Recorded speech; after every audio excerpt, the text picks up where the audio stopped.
Hello everyone. तो आज हम जो हैं CGL प्री 2026 के हिसाब से सेट 1 करने जा रहे हैं और ऐसे में 20 सेट कराऊंगा। First of all this is my new channel and इस चैनल पे CGL से रिलेटेड सारा जो भी कंटेंट है 2026 का या और भी जो एग्ज़ाम होते हैं कॉम्पिटिटिव जिसमें मैथ्स का सिलेबस सेम होता है उसके मैं यहाँ पर अलग अलग टाइप के क्वेश्चन कराऊंगा। This is my first set और ये सेट में 25 क्वेश्चन है। आपको पता है कि अब CGL का पैटर्न चेंज हो गया है। अब 25 क्वेश्चन आपको 15 मिनट में करने हैं। हालांकि मैंने इसमें 2-3 लेंदी क्वेश्चन डाले हैं ताकि आपको थोड़ा सा इस चीज़ से थोड़ा सा आपको समझ में आए कि मतलब क्वेश्चन कैसे भी आ सकते हैं। तो अब मैं शुरू कर रहा हूँ क्वेश्चन नंबर 1 से, जो कि पहला है प्रॉफिट एंड लॉस का। क्वेश्चन जो है वो मिक्स ही होंगे, कभी प्रॉफिट एंड लॉस का फिर परसेंटेज कैसा भी क्वेश्चन आ सकता है। हालांकि सारे क्वेश्चन जो हैं वो मैंने CGL 2025 प्री में जो पेपर आया है उसके ही लिए हैं और इसमें कुछ अच्छे क्वेश्चन भी कुछ इजी भी हैं क्योंकि 15 मिनट अब 25 क्वेश्चन करने हैं। तो मुझे जो लगता है CGL के पेपर में भी पेपर जो है वो ईजी आएगा क्योंकि 15 मिनट में 25 क्वेश्चन करना बहुत ज़्यादा मुश्किल है अगर प्रैक्टिस नहीं है तो। आइए पहला क्वेश्चन पढ़ते हैं। एक इलेक्ट्रॉनिक डीलर मार्क करता है अपने आइटम को 60% अबव कॉस्ट प्राइस के और ऑफ़र करता है फेस्टिवल डिस्काउंट 25% का और एक कैशबैक भी देता है 300 रुपये का फाइनल सेलिंग प्राइस पे। अगर वो अब भी 10% का प्रॉफिट कमा रहा है तो उसका CP क्या है? क्वेश्चन समझ में आया? तो सबसे पहली बात यहाँ पर मैं लिख लेता हूँ CP, यहाँ पर लिख लेता हूँ मैं MP और यहाँ पर लिख लेता हूँ मैं सेलिंग प्राइस। बेस मानते हैं हम CP को 60% अबव। अगर मैं CP को 100 मान लेता हूँ और इसने 60% अबव मार्क किया तो ये हो गया 160।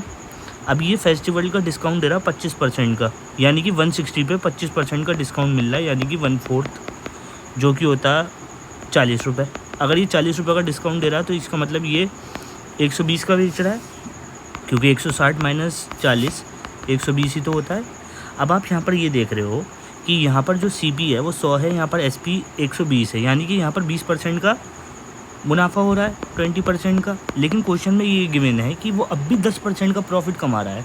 अगर वो अब भी 10% का प्रॉफिट कमा रहा है इसका मतलब वो 110 रुपये कमा रहा है। तो उस 120 और 110 के बीच का जो डिफरेंस है वही 300 रुपये का कैशबैक है। I hope you understand this. यानी कि यहाँ पर जो 10 की वैल्यू है वो 300 है, तो जो 100 की वैल्यू है CP की वो कितनी होगी? 3000। तो यहाँ पर जो आंसर आ गया वो 3000 रुपये आ गया और आंसर में यही गिवन है। आगे चलते हैं। A number was mistakenly increase by 25% and instead of decrease of 20%। यानी कि नंबर जो है मान लो 100 से 125 कर दिया, लेकिन करना था 100 से 80। हमें करना था 80, हमने कर दिया 125। तो यानी कि 125 माइनस 80 डिवाइडेड बाय वॉट, करना कितना था 80। करेक्ट वाली वैल्यू यही है ना, ये एरर वाली वैल्यू है। एरर वाली वैल्यू को हम माइनस कर देंगे करेक्ट वाली वैल्यू में से। तो अब यहाँ बचा 45 डिवाइड बाई 80 इंटू 100। तो ये मेरे हिसाब से ये हो गया 9, 5 से काटेंगे तो 9, 1 और 3 6 16/100। ये हो गया 8, 50, 4, 25। तो ये हो गया 225/4 जो कि होता है 5, 6, यही एक ऑप्शन है 26.5 आंसर। ये भी इजी क्वेश्चन था, इसको भी मैं इजी कैटेगरी में रखूँगा। पहले वाले क्वेश्चन को भी थोड़ा इजी कैटेगरी में रखूँगा। थर्ड क्वेश्चन पे आते हैं। क्या गिवन है? एक परफेक्ट क्यूब दिया हुआ है जिसकी साइड जो है वो 8 सेंटीमीटर है और इसके अंदर लार्जेस्ट पॉसिबल स्पेयर फिट किया गया है। सबसे पहली बात तो ये है कि हमारे पास लार्जेस्ट पॉसिबल स्पेयर हमें इसके अंदर गिवन है क्यूब के अंदर। तो मान लो ये क्यूब है, थोड़ा सा अलग हो सकता है, ये क्यूब है, ये ऐसा कोई क्यूब है। ये हालांकि जो सर्कल की साइड है वो यहाँ तक आएगी, ठीक है, सॉरी। यहाँ पर एक मान लो ये वो है स्फेयर और इसके अंदर क्यूब है। हालांकि मैंने स्क्वायर बनाया बट आप इसको क्यूब मान लिए। अब इसमें ये गिवन है कि जो इसकी साइड है क्यूब की जो साइड है वो 8 सेंटीमीटर है, यानी कि ये जो है 8 सेंटीमीटर है। तो ये इसका डायमीटर हो गया, ना 8 सेंटीमीटर। जो यही इसका डायमीटर हो गया स्फीयर का, अगर ये इसका डायमीटर हो गया तो इसकी रेडियस हो गई 4 सेंटीमीटर।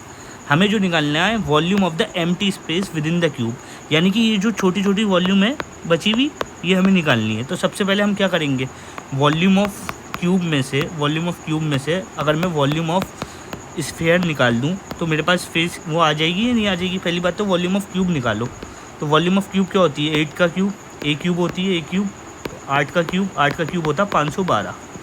तो आंसर जो भी होगा 512 माइनस कुछ होगा, तो सब में 512 देख लेने कोई फ़ायदा नहीं है।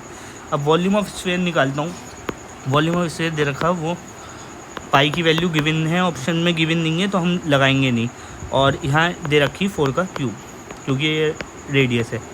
पाई ये हो गया 64 और ये हो गया 256 पाई बाई 3 पाई, यानी कि 512 256 पाई डिवाइडेड बाई 3 सेंटीमीटर क्यूब। इसका आंसर ये है।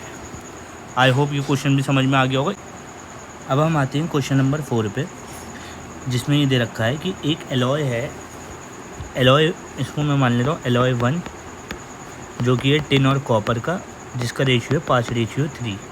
एक दूसरा एलॉय है एलॉय 2, जिसमें जो कंटेन करता है कॉपर और टिन, जिसका रेशियो है 3:1। What quantity of the first alloy must be mixed with 20 kg of the second alloy to produce a new alloy of tin and copper of ratio 4:2। 4:2 का tin और copper हमें produce करना चाहिए अगर हम पहला वाला अलॉय दूसरे वाले से 20 किलो मिलाएं। तो ये 4:2 इसको 2:1 कर लो। तो या तो टिन पे फोकस करो या तो कॉपर पे फोकस करो, आंसर आ जाएगा। तो हम एक काम करते हैं, हम टिन पे फोकस करते हैं।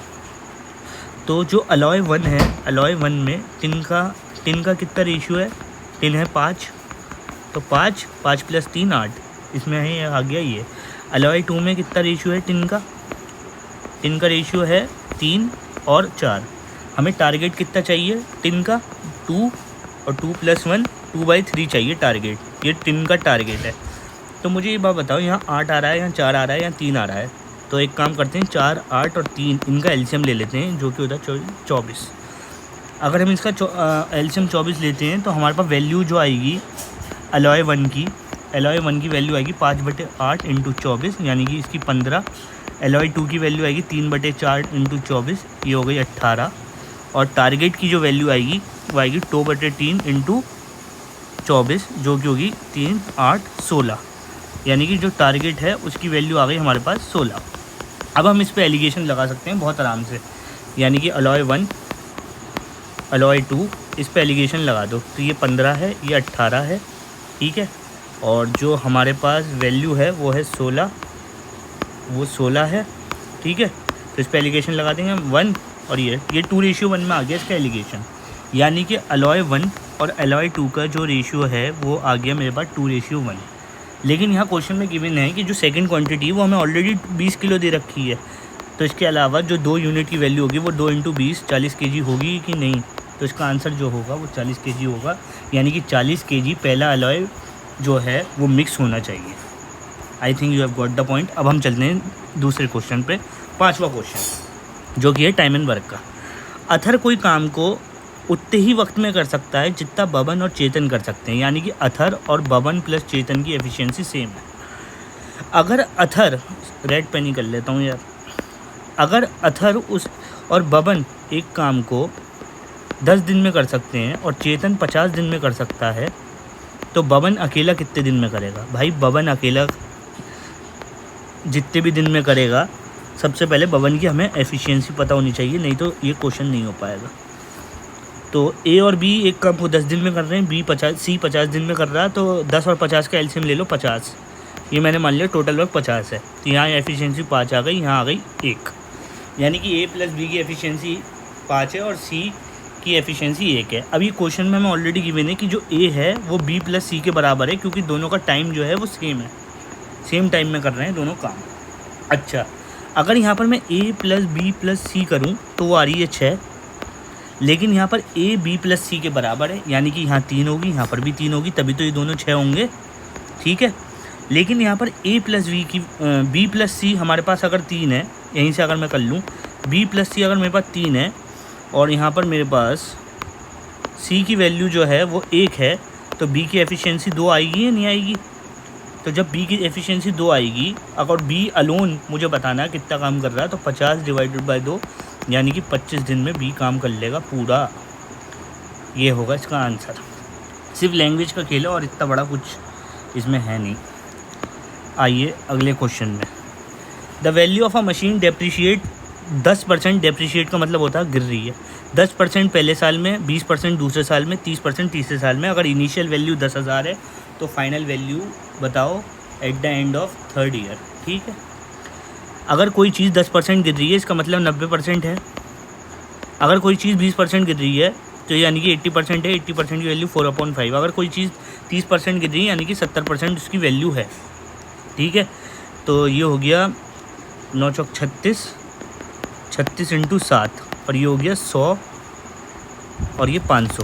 तो 36 × 7 क्या होगा? 30 × 7 210, 210 और 42 यानी कि 242 और 500 की वैल्यू की वजह।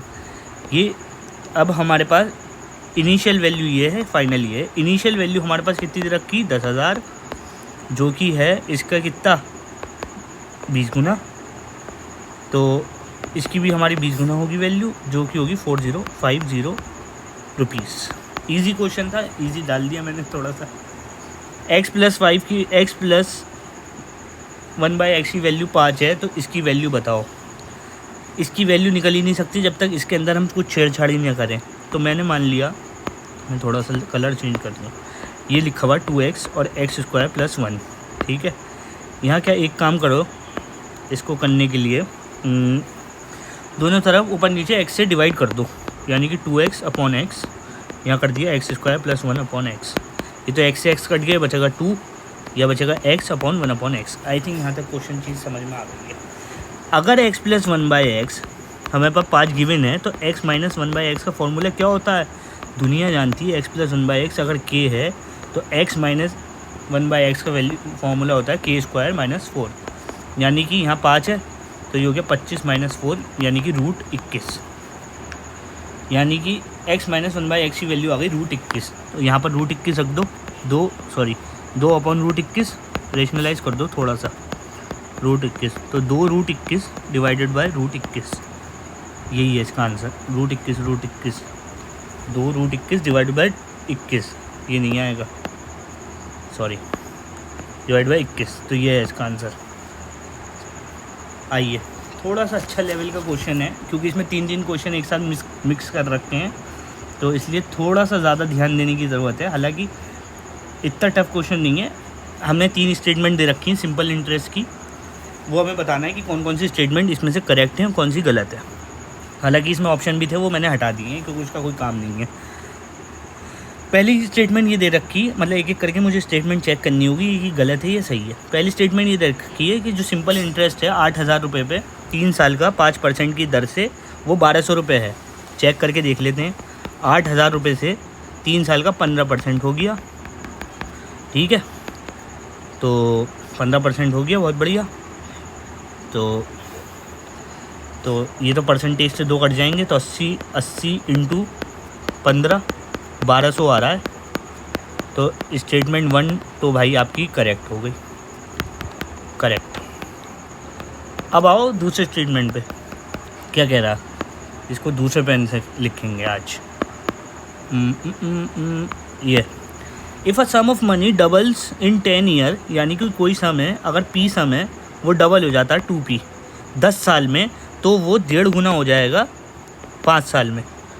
यानी कि 2 चीज़ें इसमें मिक्स कर रखी हैं। हालांकि कोई दिक्कत की बात नहीं है, 2 चीज़ें इसमें अगर मिक्स भी कर रखी हैं कोई दिक्कत नहीं है।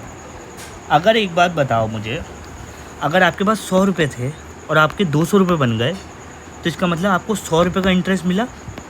ठीक है, कितने साल में? 10 साल में।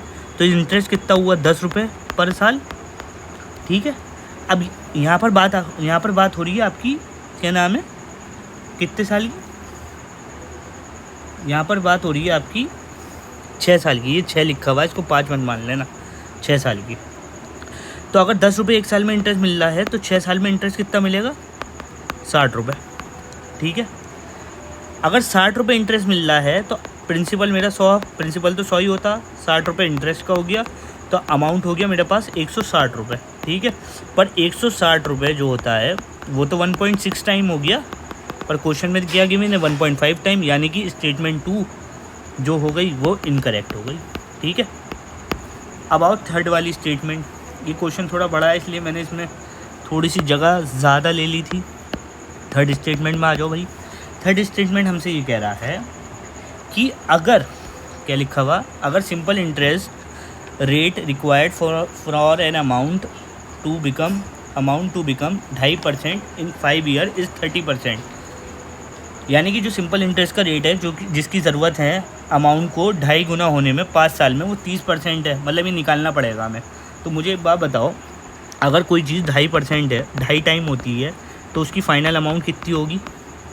फ़ाइनल अमाउंट होगी उसकी 250 रुपये, ठीक है। लेकिन यहाँ पर अगर हमारी 100, हर प्रिंसिपल पता है 100 होता है, 100 से 250 हो रही है, यानी कि इंटरेस्ट कितना मिल रहा है हमें? 150 रुपये का इंटरेस्ट मिल रहा। अगर 150 रुपये का मुझे इंटरेस्ट मिल रहा है तो मैं इस वाले फॉर्मूले में चेक करके देख सकता हूँ कि मेरा क्या नाम है, इंटरेस्ट का रेट क्या आ रहा है। क्वेश्चन में तो 30% दे रखा, तो यहाँ 150, प्रिंसिपल 100 ही है, रेट R 5 और ये 100, तो 100 से 100 कट गया, R से ही कट गया 30। अब रेट तो 30% ही आ गया, यानी कि स्टेटमेंट 3 भी जो है वो करेक्ट है। तो statement first and 3 are correct. ये इंपॉर्टेंट क्वेश्चन है बहुत ज़्यादा। ऐसे क्वेश्चन हालांकि सेक्शनल टाइमिंग में तो मेरे हिसाब से कोई मतलब नहीं है, इंडिविजुअली अगर आ जाए तो बहुत अच्छी बात है। आई होप ये वाला क्वेश्चन समझ में आया होगा। थोड़ा सा बड़ा क्वेश्चन है लेकिन इट इज़ वर्थ डूइंग। अब आते हैं भाई क्वेश्चन नंबर 9 पे। हालांकि मेरे थोड़ा सा टाइम लग सकता है, आपको क्वेश्चन समझने में थोड़ा सा टाइम लग सकता है, क्वेश्चन करने में, लेकिन जब आप क्वेश्चन ये करते जाएंगे ना, आपको सब चीज़ें समझ में आती जाएंगी टाइम टू टाइम। अब आओ 9वां क्वेश्चन। इसके लिए हम पेन लेंगे, कौन सा, चलो वही रेडी ले लेता हूँ।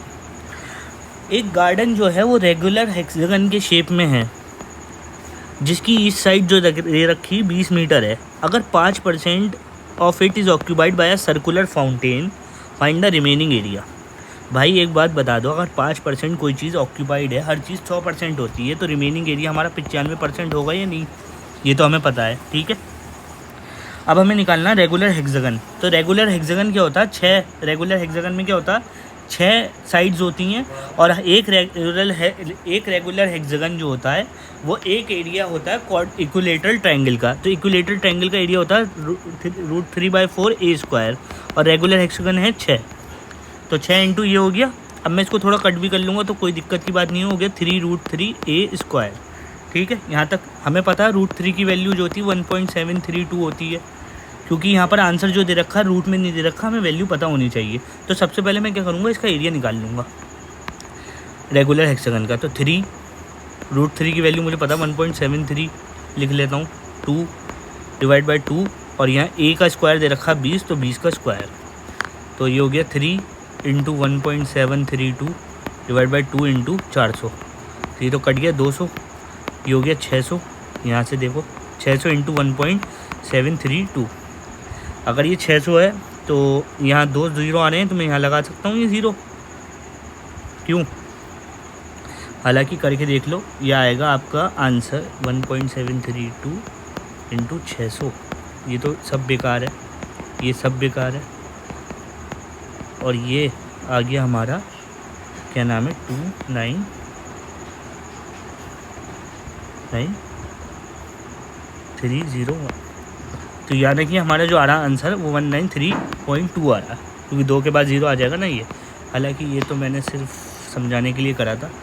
खैर, ये हमारे पास एरिया आ गया उसका। अब हमसे रिमेनिंग एरिया पूछा है, हमें से ये नहीं पूछा। अगर यहाँ पर ये गिवन नहीं होता तो इसका आंसर ये होता, ठीक है। अब रिमेनिंग एरिया में क्या है, 5% तो ऑलरेडी ऑक्यूपाइड है फाउंटेन की वजह से, तो 95% निकालेंगे हम 10392.2 का। तो 95% क्या होता है 19/20, 1039.2 का, ठीक है। अब इसकी मैं अगर वैल्यू निकालूं तो ये 19/20, एक हटा दो ये 0, ये तो ये हो गया 19 × 10392 डिवाइडेड बाय 200। अगर मैं इसको काटूं या 2 × 100 लिख लूँ, ठीक है। अब इसको कट पार्ट पीट के जब आंसर निकालेंगे आप तो बिल्कुल एग्जैक्टली आंसर जो होगा वो 89724 मीटर स्क्वायर आएगा। चाहो तो इसको ऐसे मल्टीप्लाई कर लो या तो इसको 20-1 करके कर लो, लेकिन आंसर यही आएगा 100%। हाँ भाई, अब आइए आप इस क्वेश्चन पे जो कि है पॉलीगन वाला।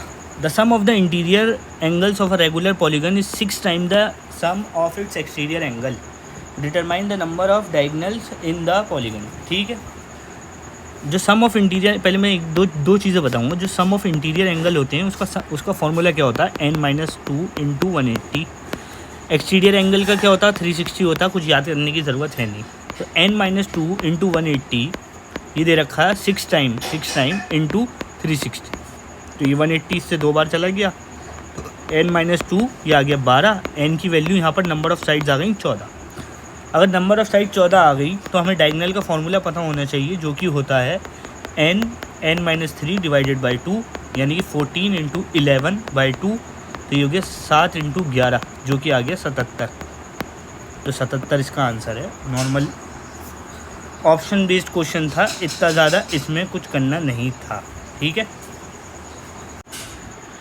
अब हम करने जा रहे हैं 11th क्वेश्चन, जो कि है रेक्टेंगुलर पैरेलल पाइप पे।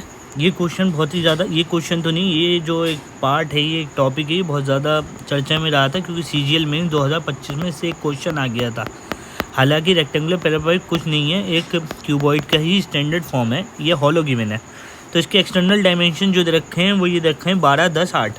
तो एक्सटर्नल डायमेंशन दे रखे हैं, तो एक्सटर्नल वॉल्यूम इसकी क्या होगी 12, 10 × 8, जो कि हो गई 120 × 8 960 सेंटीमीटर क्यूब।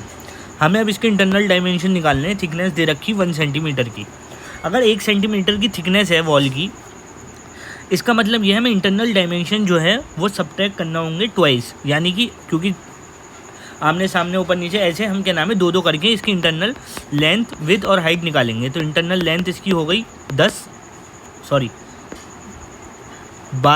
- 2 यानी कि 10। इसकी इंटरनल विड्थ हो गई 10 - 2 8।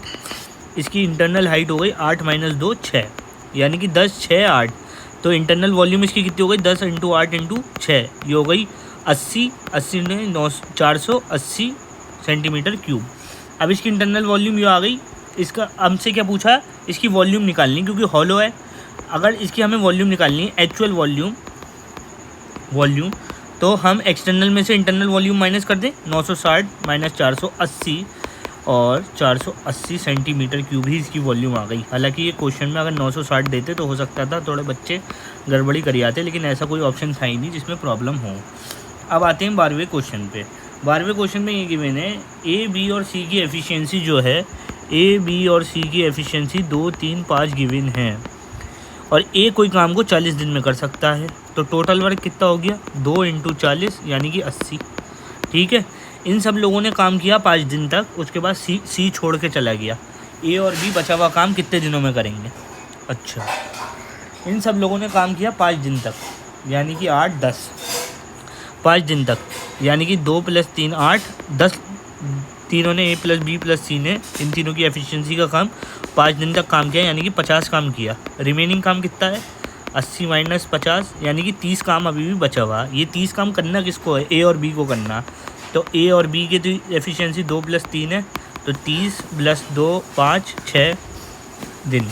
हालांकि कुछ मैं इजी क्वेश्चन मैंने डाले हैं ताकि थोड़ा सा वो ना लगे, ये इजी। अब ये आ जाते हैं, एक ट्राइंगल है, उसकी साइड दे रखी 5, 12, 13 और उसकी इन रेडियस दे रखी है 2।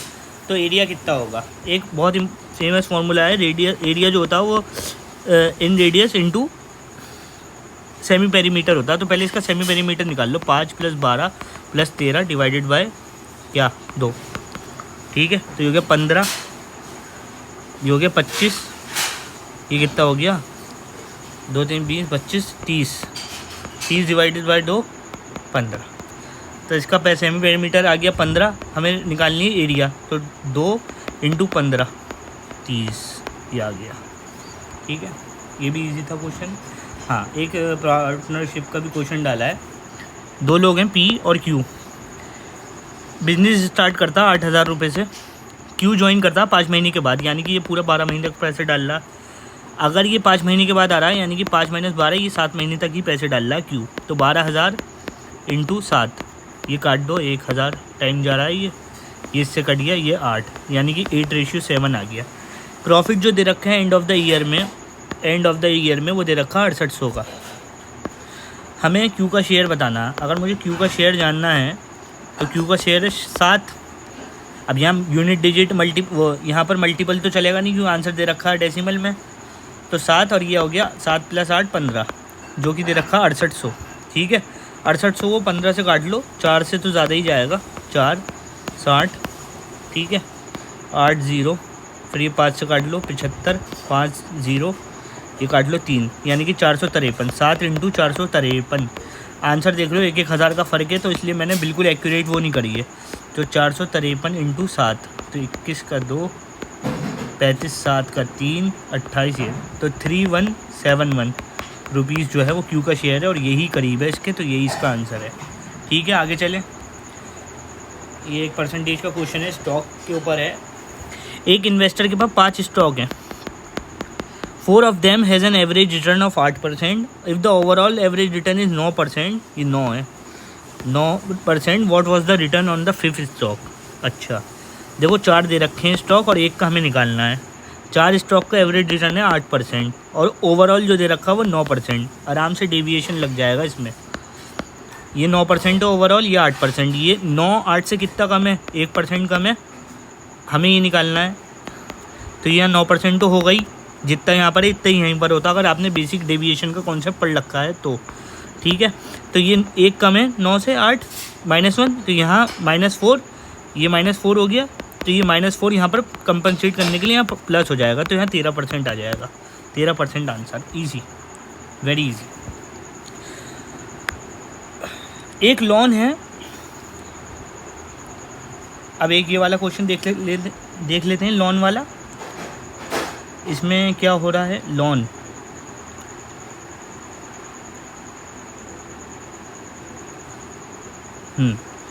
लोन वाले क्वेश्चन में देखते हैं।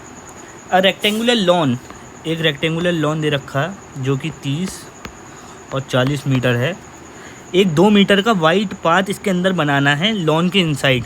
अच्छा, what is the percentage of the loan area occupied by the path, मतलब कितना एरिया जो है वो पाथ ने घेर रखा है, हमें ये निकालना है। 2 मीटर का बनेगा, ठीक है, 2 मीटर का अंदर, इसके अंदर बनेगा। तो सबसे पहले ये है, तो इसकी एरिया निकाल लो लोन का। लोन का एरिया कितना हो गया, 40 × 30, ये हो गया 1200, ठीक है, 1200 मीटर स्क्वायर। हमें इनर लोन का वो निकालना है एरिया। अगर इनर लोन का एरिया निकालना है तो पहली बात तो ये है, 2 मीटर यहाँ पर भी होगा, 2 मीटर यहाँ पर भी, 2 मीटर यहाँ पर भी, और 2 मीटर यहाँ पर भी, क्योंकि 2 मीटर का वाइड पाथ बनना है इसके अंदर। तो इसकी इनर लेंथ कितनी होगी, इसकी इनर लेंथ होगी 40 - 2, ठीक है, 2 × 2, 2 बार हो रहा है ना, ये 2 और ये 2, तो ये हो गया 40 - 4, ये हो गई 36। अब ये आ गई इनर विथ इसकी कितनी होगी, 30 - 2 × 2, क्योंकि ये हो गया 30 - 4, ये हो गई 36। अब ये डायमेंशन आ गए इनर के, क्योंकि 2-2 मीटर का हमने गैप ले लिया, क्योंकि 4 की साइड होती है, तो 2 वहाँ 2 वहाँ। अब इसका एरिया कितना आ गया, 36 × 26 कर लो यार, 20 × 6 कर लो, तो ये आ गया आपका 936 मीटर स्क्वायर। अब मुझे एरिया ऑफ पाथ निकालना है, जो बीच का रास्ता है, जो 2 मीटर का रास्ता बनाया है, उसका एरिया ऑफ पाथ। तो पहली बात तो टोटल एरिया कितना, 1200, और निकाला कितना मैंने इनर एरिया, ये 936, तो 1200 में से 936 बचे, कितना बचा, 264। अब यही हमें परसेंटेज की वैल्यू निकालनी है, तो 264, टोटल एरिया कितना, 1200 × 100, तो 2 से 2 कट गया, ये हो गया 2, 24 का 2, 22%। कहाँ है 22%, हाँ 22% इसका आंसर है। ऐसे होता है ये क्वेश्चन, इजी है, पेपर में करने के लायक है। 1 मिनट में अगर ऐसा टाइप का क्वेश्चन आ जाए तो आप कर सकते हैं। अब आते हैं एक और क्वेश्चन पे, जो कि है हमारा प्रिज्म के ऊपर। एक प्रिज्म है, उसका बेस पेरीमीटर 30 है, हाइट 7 है। अगर टोटल सरफेस एरिया 282 है, तो बोथ बेसिस का एरिया बताओ। बहुत ही हलवा क्वेश्चन है, इसमें कुछ नहीं है। पहली बात तो जो लेटरल सरफेस होता है प्रिज्म का, वो बेस पेरीमीटर इंटू हाइट, ये होता है। और साथ ही साथ जो टोटल सरफेस एरिया होता है प्रिज्म का वो LSA plus area of 2 base, जो कि हमसे हमें निकालना है। तो बेस पेरीमीटर हमें दे रखा 30, ये हो गया 7 यानी कि 210, ये हमने निकाल लिया इसका लेटरल सरफेस एरिया। अब हमें एरिया निकालना है दोनों बेसिस का, लेकिन हमें TSA तो ऑलरेडी गिवन है 282 और ये हमें दे रखा 210 और ये हो गया हमारा एरिया ऑफ 2 बेस। ठीक है, तो 282 में से 210 गया तो कितना बचा 72, यही एरिया हो गया 2 बेस का आंसर। ये कुछ इजी मैंने क्वेश्चन रखे हैं, हालांकि इनका कोई मतलब नहीं है, पर ये क्वेश्चन इसलिए होते हैं ताकि थोड़ी सी अपने आप में इंसान को थोड़ा सा कॉन्फिडेंस आ जाए। ठीक है, एक क्वेश्चन और देखते हैं। एक बुक शॉप वाला एडवर्टीज़ करता है कि मैं 4 बुक खरीदो और 5वीं बुक पे 50% डिस्काउंट ले जाओ।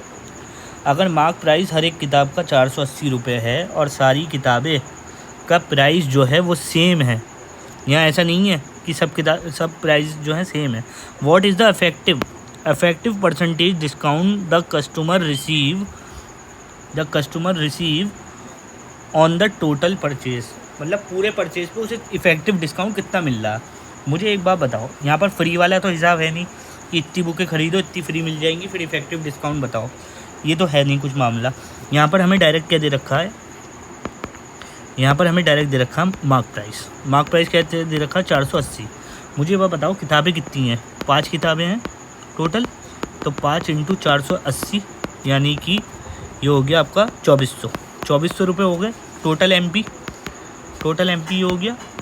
हमें जो अब डिस्काउंट देना है वो 5वीं किताब पे देना है, हमें पहली 4 किताबों से कोई लेना देना नहीं है, लेकिन 5वीं किताब जो है उसका भी पैसे जो हैं वो 480 रुपये हैं।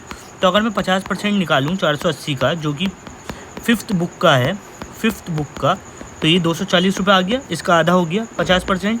ठीक है, और टोटल वैल्यू कितनी 24%, हमें इफेक्टिव पूछा है तो 240 रुपये का डिस्काउंट हमें मिल रहा है। टोटल मार्क प्राइस कितना है, सिर्फ डिस्काउंट तो हमें 240 का ही मिल रहा है ना 5 किताबों पे, सिर्फ पाँचवीं किताब पे हमें 50% का डिस्काउंट है।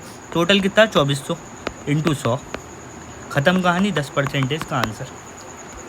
हाँ भाई, अब आइए ये सैलरी वाला क्वेश्चन, ये बहुत ही ज़बरदस्त क्वेश्चन है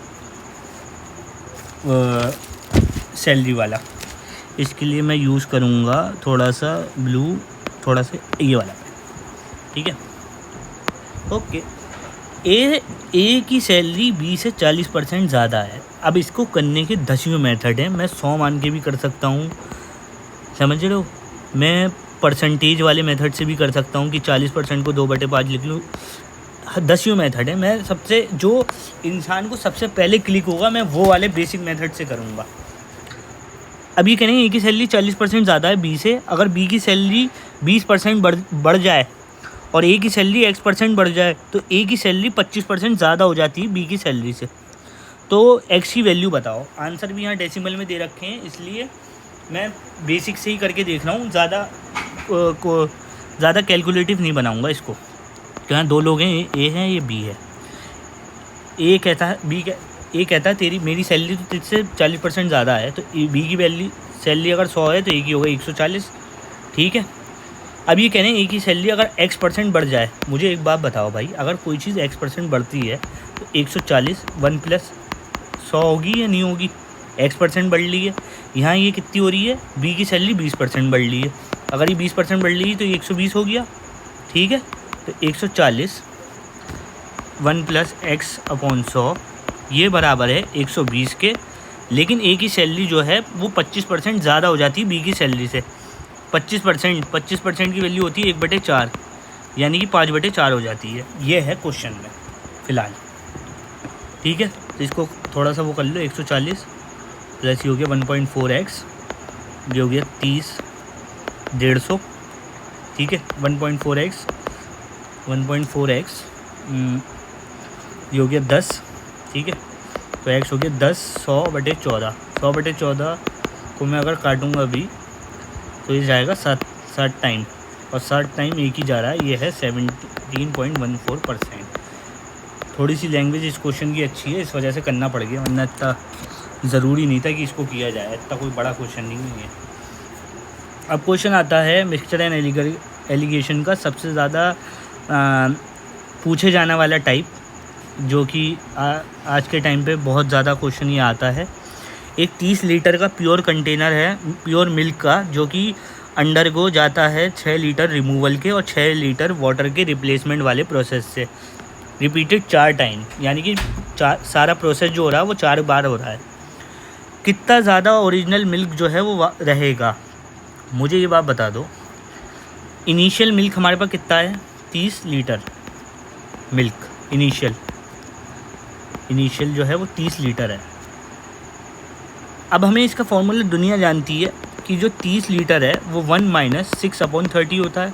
ये क्या है, x जो है वो रिमूव हो रहा है अमाउंट, ये 6 लीटर रिमूव हो रहा है, और ये जो है इसकी वॉल्यूम है कंटेनर की, ठीक है। तो 30 ये हो गया 1/5, और ये हो रहा है 30 × 4/5। अब ये जो प्रोसेस हो रहा है ये 4 बार जा रहा है, तो इसलिए वैल्यू 4 हो जाएगी। तो 30 4 की पावर 4 16 14 256, और 5 की पावर 4 कितनी होती है 625। अगर मैं इसको इससे कट करूं तो ये हो गया 6, ये हो गया 125, तो ये हो गया 6, ये हो गया 256 और इंटू 6, ये हो गया 1536 डिवाइड बाई 125। अब मैं अगर इसको काटूंगा 1536 और 125 को, तो एक टाइम तो ये जाएगा ही, 5 ये, ठीक है, 13 8 2 36, और ये 2 टाइम भी जा रहा 250, यानी कि जो आंसर आएगा वो 12 पॉइंट समथिंग आएगा। तो ये आएगा 12 लीटर, और यही आंसर है इसका। सारी कैलकुलेशन नहीं करनी है, ये इन्होंने इम्प्रॉपर फ्रैक्शन में दे रखा, कुछ नहीं, ये कुछ मत करो, डायरेक्ट ये आंसर है इसका, 1277 डिवाइडेड बाय 255 लीटर। हाँ भाई, आगे आइए जी, आगे पूछते हैं ये क्वेश्चन। एक क्लास है जिसमें 60 बच्चे हैं और उनका एवरेज स्कोर जो है वो 75 दे रखा है, ठीक है, ओके। अगर 5 नए बच्चे ऐड हो जाते हैं, तो क्लास का एवरेज 1 से इंक्रीज़ हो जाता है। तो एवरेज स्कोर बताओ नए 5 बच्चों का। इसके भी 2 मेथड हैं, एक है घिसाई पिटाई, बहुत देर में आंसर निकलने वाला, बहुत ज़्यादा कैलकुलेटिव करने वाला, और दूसरा जो है वो है डेविएशन वाला, जिसमें थोड़ा सा दिमाग लगता है, हालांकि इतने बड़े वो नहीं है। अच्छा, अब ये हम कह रहे हैं कि टू कीप हमें क्लास का एवरेज जो है वो 75 रखना है, यानी कि हाँ 60 स्टूडेंट हैं, डायरेक्ट आंसर पे ही चलते हैं। 60 स्टूडेंट का एवरेज जो है वो 75 दे रखा। अब 5 नए बच्चे आ गए, मुझे एक बात बताओ, अगर 5 नए बच्चे आ गए तो 65 बच्चे हो गए। अगर 65 बच्चे हो गए और 5 नए बच्चे आए हैं, 5 नए बच्चे आए तो उनका एवरेज 13 होगा, 13 से बढ़ना चाहिए क्योंकि यहाँ 75 है। मुझे एक बात बताओ, 60 बच्चे हैं, उनका एवरेज जो है 75 है, 5 नए बच्चे आए, अगर 5 नए बच्चे आए तो 60 की जगह 65 बच्चे होंगे। अगर 65 बच्चे होंगे, अगर उनको 5 में डिवाइड करा जाए तो 13 होंगे, यानी कि वो 13 वज़न अपने साथ ज़्यादा ला रहे हैं 5 बच्चे, तो 75 + 13 जो कि होगा 88 इसका एवरेज। ख़त्म कहानी जी। ये है क्वेश्चन, वाकई में जो सबसे ख़तरनाक क्वेश्चन है इस पूरी उसका, वो यही क्वेश्चन है और कोई क्वेश्चन नहीं है। इसकी लैंग्वेज इतनी बेहतरीन है जिसकी हद नहीं। एक इलेक्ट्रॉनिक स्टोर पे 150 पोर्टेबल, ये थोड़ा क्वेश्चन टफ है क्योंकि इसकी लैंग्वेज टफ है। आई वुड रिकमेंड यू, ऐसा क्वेश्चन एग्ज़ाम में आए तो फ़ौरन स्किप करना है। अगर इस क्वेश्चन में उलझ गए तो आपके क्या नाम है, जो इजी 3 क्वेश्चन होंगे ना वो आप छोड़ जाओगे। तो इस क्वेश्चन के चक्कर में मत पड़ना। Only attempt this type of question, only attempt this question when you have attempted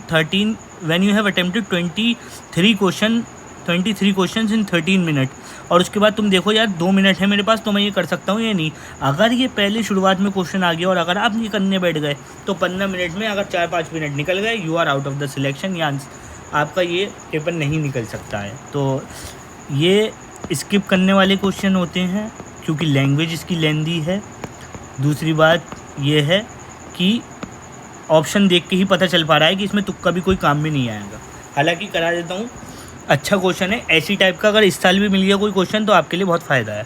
ठीक है, एक इलेक्ट्रॉनिक स्टोर है, वहाँ पर 150 portable speaker at a cost of 400 each. यानी कि एक इलेक्ट्रॉनिक स्टोर है, वहाँ पर 150 स्पीकर हैं, वो 400 रुपये एक स्पीकर के हिसाब से बेचते हैं। ठीक है, 150 स्पीकर हैं, 150 स्पीकर हैं। कौन सा कलर है यार, कोई कलर भी तो अच्छा नहीं मिल रहा।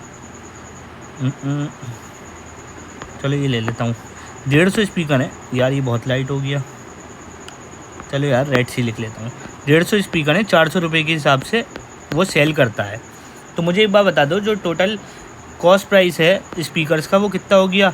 ये हो गया पहले 60,000 रुपये हो गया कॉस्ट प्राइस। ठीक है, अब ये कह रहा है जो ओनर है, जो मतलब शॉप का मालिक है, गड़ा इलेक्ट्रॉनिक्स का जेठालाल जो मालिक है, वो क्या करता है कि वो ये सोचता है कि मैं इनको ऐसे सेल करूं कि 120 स्पीकर जो हैं मुझे 40% का प्रॉफिट तो गारंटी मेरे टोटल इन्वेस्टमेंट पे मिल जाए। टोटल इन्वेस्टमेंट इसका यहाँ पर क्या है? यही तो है 60,000 रुपये। भाई 150 स्पीकर लेके वो बैठा हुआ है जेठालाल अपनी दुकान में, अब वो 400 रुपये के हिसाब से एक स्पीकर बेच रहा, समझ रहे हो? तो 60,000 रुपये उसका इन्वेस्टमेंट हो गया। अब वो ये चाह रहा है जेठालाल कि 120 स्पीकर जो है वो बेच दे और उसे 40% का प्रॉफिट हो जाए टोटल इन्वेस्टमेंट पे। ठीक है, however a local event leads to the sale of 135 speaker. अब जेठालाल के बाद ऑर्डर आ गया 135 स्पीकर का, कोई इवेंट हो रहा था। ठीक है, तो उसने 135 स्पीकर बेच दिए। तो if the remaining speaker have no resale value, अब 15 स्पीकर तो उसके बेकार हो गए। अगर उसकी कोई रीसेल वैल्यू नहीं है तो उसके स्टोर का एक्चुअल प्रॉफिट परसेंट बताओ टोटल इन्वेस्टमेंट पे। तो ये आप क्वेश्चन की लैंग्वेज देख लो, बहुत ख़तरनाक है। ये नहीं है करने वाला क्वेश्चन, लेकिन करना पड़ेगा। अब पेपर जब डाला है ये वाला क्वेश्चन सेट में तो ऑब्वियसली करना ही पड़ेगा, करवाना पड़ेगा।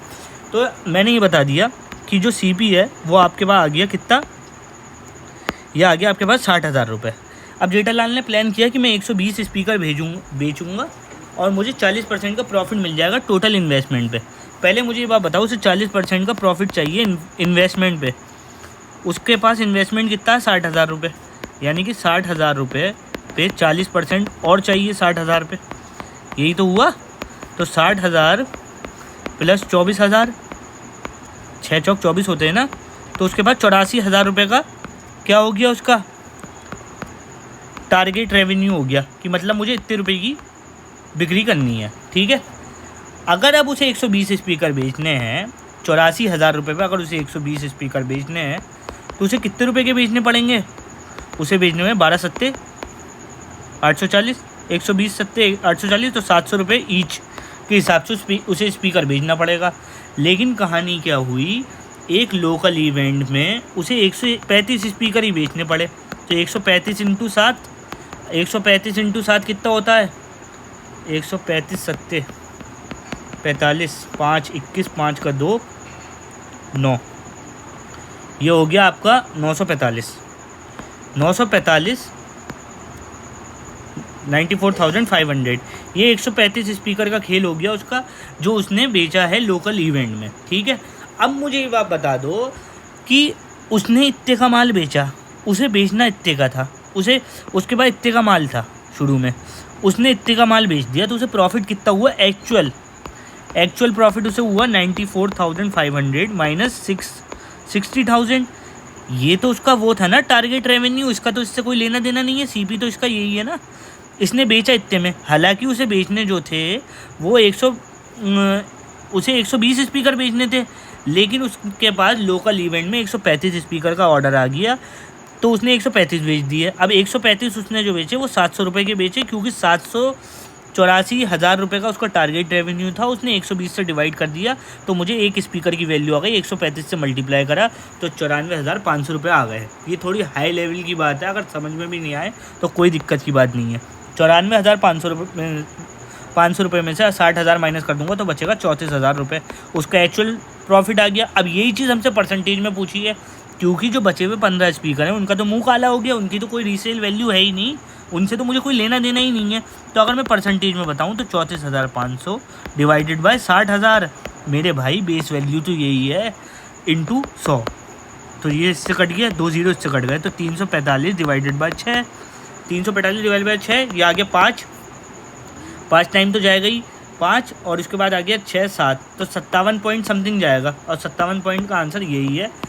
इस क्वेश्चन को मत करना, क्योंकि अगर आपको ये लैंग्वेज समझ में आ गई, only do this question when you understand the language, when you have adequate amount of time in the examination, otherwise leave. ये इंपॉर्टेंट क्वेश्चन था, थोड़ा अच्छा क्वेश्चन था, थोड़ा सा कॉन्फिडेंस अच्छा लगा होगा ये करने में। आइए टाइल वाला क्वेश्चन करते हैं, अब टाइल लगाते हैं। आपके घर में कोई आया, एक रेक्टेंगुलर रूम है, अच्छा, जो कि 8 मीटर लंबा और 6 मीटर चौड़ा। इसमें हमें टाइल लगवाने 40 सेंटीमीटर वाले, ये आ गए स्क्वायर के टाइल हैं, 40 सेंटीमीटर उनकी है, ये अब लगा रहा टाइल आके, ठीक है। अगर 10% टाइल एक्स्ट्रा टाइल हमने परचेज़ करे हैं कटिंग और ब्रेकेज के लिए, तो कितने टाइल टोटल चाहिए होंगे? मुझे एक बात बताओ, अपने घर में जब टाइल लगवाते हो तो उतने ही टाइल थोड़ी लेके आता है मज़दूर, जितने उसे लगाने होते हैं थोड़ा सा माल ज़्यादा लेके आता है, ताकि वो काट पीट के, मान लो टाइल रेक्टेंगुलर है, अब उसे बीच में से काटना होता, अब ये वाला पार्ट मान लो बच गया तो ये बेकार हो गया, तो कटिंग वटिंग करके उसे टाइल ज़्यादा लाने होते हैं। तो इन्होंने यही पूछा है कि टोटल टाइल हमें कितने चाहिए होंगे, ठीक है। तो नंबर ऑफ़ टाइल्स का जो फॉर्मूला होता है कुछ नहीं है, नंबर ऑफ़ टाइल, पहली बात तो यहाँ मीटर में या सेंटीमीटर में किसी एक चीज़ में कर लो, और हमें टाइल चाहिए तो मैं इसको सेंटीमीटर में कर देता हूँ। ये हो गया 600 सेंटीमीटर, और ये हो गया हमारा 800 सेंटीमीटर, ठीक है। अब जो नंबर ऑफ़ टाइल्स का फॉर्मूला होता है वो होता है area of floor divided by area of one tile. अब एक टाइल का एरिया कितना, स्क्वायर की शेप में इसका एरिया हो गया 40 का स्क्वायर, ठीक है। एरिया ऑफ फ्लोर कितना, 600 इंटू 800, और 800, और टाइल का क्या हो गया 40 इंटू 40। जब इसको पूरा कट करोगे, ये कट गया, ये कट गया, ये कट गया, ये कट गया 2, और क्या कटेगा ये, हाँ, तो 300 आ गए, 300 टाइल आ गए। लेकिन ये हमसे कह रहा है 10% टाइल जो है वो एक्स्ट्रा आए हैं, तो 300 का 10% कितना हो गया 30, तो 300 प्लस का 30, 330 टाइल मुझे एक्स्ट्रा लाने पड़ेंगे। अगर यहाँ पर 300 लगा दिया तो ख़त्म कहानी, क्योंकि माल जो है वो ज़्यादा आता है, कटाई वटाई के बाद वो फिर एग्जैक्ट नंबर ऑफ़ अमाउंट जो है वो टाइल के लगते हैं, ठीक है। I hope you have got the point. 2 question और बचे में, मज़ा आ गया होगा ये आपको पढ़ के। हाँ, 24 वाला क्वेश्चन नहीं है, 24 ऊपर मैंने मार्क कर रखा है। एक स्टोर अनाउंस करता है festive deal, get 30% off on purchase above 10,000, ठीक है, और एडिशनल 1,000 रुपये ऑफ अगर आपका टोटल डिस्काउंट के बाद अगर आपका अमाउंट जो है वो 15,000 रुपये से ज़्यादा है, 1,000 रुपये और फ्री मिल जाएंगे। एक कस्टमर ने 25,000 रुपये का आइटम ख़रीदे, तो उसे कितने रुपये पे करने पड़ेंगे? अच्छा, मुझे एक बात बताओ, 25,000 रुपये उसने ख़रीदे का माल ख़रीदा, उसे 30% तो ऑफ़ मिलेगा ही, क्योंकि 10,000 रुपये से ज़्यादा का है, यानी कि 15,000 रुपये उसे पे करने होंगे, 30% ऑफ हो गया। भाई एक बार बताओ, ये 2 ये सॉरी 7,500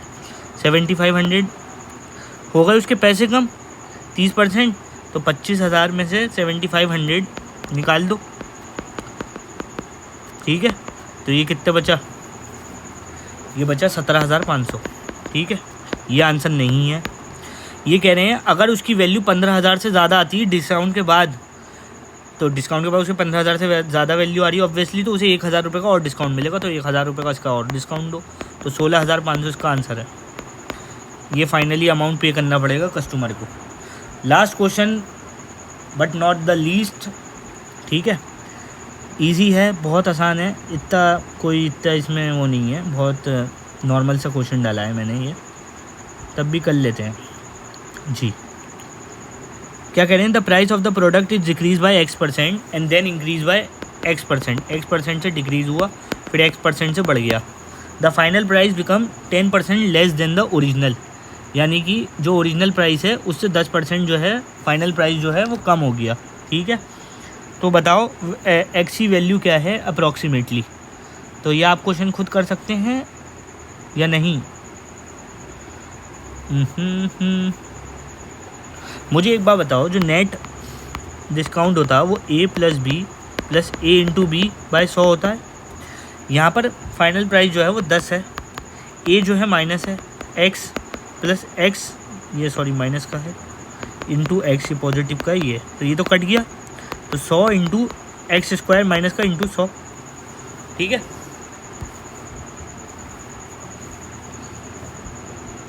सॉरी माइनस नेट है ना, तो मैंने एक्स स्क्वायर इंटू 9 से, तो ये एक्स स्क्वायर की जो वैल्यू आ गई वो आ गई 1000, तो एक्स की वैल्यू आ गई √1000।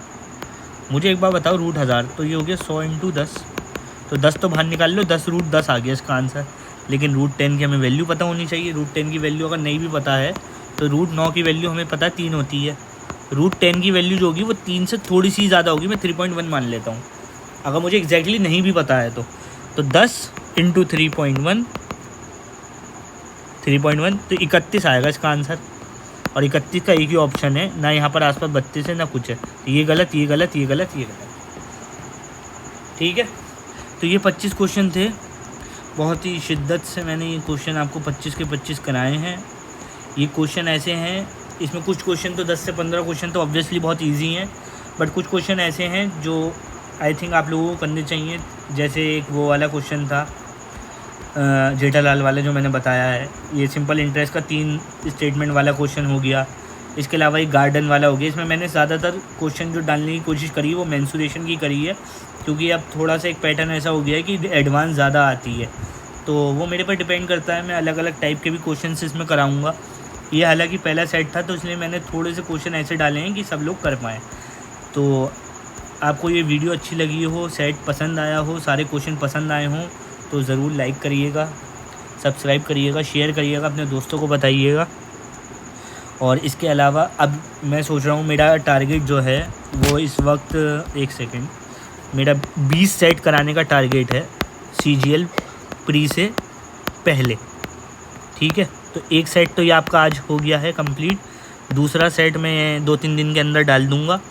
और इस सेट पे जो अगर आप ये वीडियो देख रहे हैं, क्योंकि ये फर्स्ट वीडियो है चैनल पे, तो कमेंट करके बताइएगा कि कैसा लगा। इसके अलावा अगर कोई इंपॉर्टेंट क्वेश्चन की सीरीज़ होगी, जैसे परसेंटेज हो गया, रेशियो हो गया, टाइम एंड वर्क हो गया, जो भी कुछ होगी वो मैं करने की कोशिश करूँगा। साथ ही सेक्शनल टेस्ट ज़रूर देते रहिए, क्योंकि टाइम जो है अब निकलता जा रहा है और अगस्त में Tier 1 है और दिसंबर में Tier 2 है। तो इस वक्त Tier 2 की तो टेंशन मत लिए, यहाँ आप Tier 1 में अपनी सेक्शनल टाइमिंग में पकड़ बना लिए और मॉक टेस्ट दिए हद से ज़्यादा सेक्शनल, ठीक है। अब वो कोई सा भी प्लेटफॉर्म हो सकता है जो आपको सही लगे उससे दिए, लेकिन प्रैक्टिस होनी चाहिए। तो ये पहला सेट था आपके लिए। I hope you have liked it, you will like it, and thank you very much.